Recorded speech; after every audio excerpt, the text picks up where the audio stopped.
السلام علیکم ورحمۃ اللہ وبرکاتہ۔ ناظرین و مستمعین، یقیناً آپ خیریت سے ہوں گے، خیریت میں ہوں گے۔ اللہ تبارک و تعالی آپ کے لیے خیر کے سب دروازے کھول دے۔ قرآن و حدیث میں بلا شبہ خاوند کی بہت زیادہ حیثیت ہے، شوہر کی بہت زیادہ حیثیت ہے، باپ کی بہت زیادہ حیثیت ہے۔ قوام اللہ نے بنایا ہے، نگران بنایا ہے۔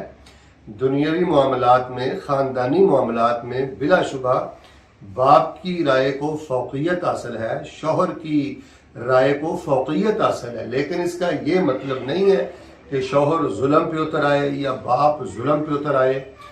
یہ ہمیں 2-3 المناک خبریں موصول ہوئی ہیں کہ ایک والد نے ان کے ہاں بیٹا پیدا ہوا تو انہوں نے وہ بیٹا زبردستی اپنی بیوی سے مشورہ کیے بغیر، اس سے اجازت لیے بغیر، اس کو ایگری کیے بغیر وہ بیٹا اپنے بھائی کو دے دیا۔ ابھی چند دن قبل ہمیں معلوم ہوا کہ ایک والد کے ہاں بیٹی پیدا ہوئی تو اس نے اس کی والدہ سے پوچھے بغیر، اپنی بیوی کو ایگری کیے بغیر وہ بیٹی اپنی بہن کو دے دی، اور اب اس بیٹی کی عمر 6 سال ہے، 7 سال ہے، اس بیٹی کو ماں سے ملنے بھی نہیں دیتے۔ اور یہ جس نے اپنی بیٹی دی ہے اس نے اپنی ولدیت بھی نہیں لکھوائی، اپنی جو بہن کو اس نے بیٹی دی ہے اس کے شوہر نے ولدیت لکھوائی ہے۔ تو ناظرین و مستمعین، یہ بہت بڑا ظلم ہے، یہ بہت بڑا حرام ہے، اور یہ بہت بڑی زیادتی ہے۔ یہ تو ماں سے بیٹا چھیننے والی بات ہے، یہ ظلم ہے دورہ جاہلیت کے، جس کو اسلام ختم کرنے کے لیے ہے۔ پہلی بات تو یہ ہے، جس کو اللہ نے اولاد نہیں دی وہ اللہ کے فیصلے پہ راضی رہے، اسی میں حکمت ہے۔ لے پالک پالنا اگرچہ کچھ حد تک جواز موجود ہے، لیکن اس کے نقصانات زیادہ ہوئے ہیں۔ تھوڑے عرصے کے بعد جب ایسے بچے اور بچیاں جوان ہوتی ہیں تو بڑے مسائل پیدا ہوتے ہیں، اور اگر آپ نے بیٹے کو یا بیٹی کو اپنے بھائی یا اپنی بہن کے سپرد کرنا ہے تو کم از کم اس کی ماں کو راضی کرنا یہ آپ پہ فرض ہے۔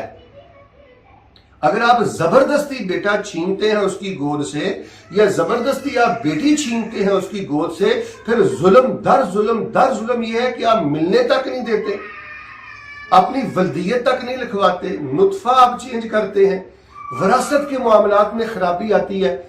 تو یہ بعض روایات میں کفر ہے، بعض روایات میں ایسا عمل کرنے والے پہ لعنت ہے، یہ بہت بڑی تہمت اور جھوٹ ہے۔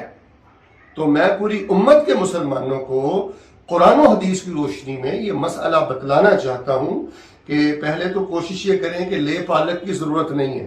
اگر اللہ تعالیٰ نے آپ کو بے اولاد رکھا ہے تو اس میں اللہ کی ہزاروں رحمتیں ہیں، ہزاروں حکمتیں ہیں، آپ نہیں جانتے۔ اور اگر بیٹا لینا بھی ہے تو خدارا والدہ کی اجازت ضروری ہے، باپ کی زبردستی یہ ظلم عظیم ہے۔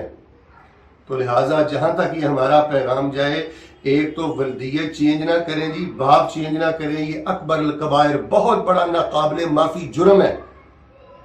اور دوسری بات یہ ہے کہ والدہ سے اجازت ضرور لیں، اور بیٹی والدہ کو ملتی رہے، بیٹا والدہ کو ملتا رہے، وہ اس کے وجود کا حصہ ہے، اس کے پیٹ میں اس نے 9 ماہ پرورش پائی ہے۔ اتنا ظلم عظیم، جانوروں والی حرکتیں کلمہ پڑھنے کے بعد، اللہ تبارک و تعالی۔ اور یہاں پر یہ بھی مسئلہ ذہن میں رکھیں، لے پالک وراثت کا حقدار نہیں ہوتا، کوئی حصہ نہیں ہے اس کا وراثت میں۔ اور اگر وہ آپ نے لڑکا لے کر پالا ہے، وہ جوان ہو جائے تو بالکل وہ پردے والے سب احکامات ہیں شریعت کے مطابق۔ تو شریعت جی ہماری پسند ناپسند کا نام نہیں ہے۔ جن لوگوں نے شریعت کو من پسند ڈش بنا رکھا ہے وہ اللہ کے عذاب کو دعوت دیتے ہیں۔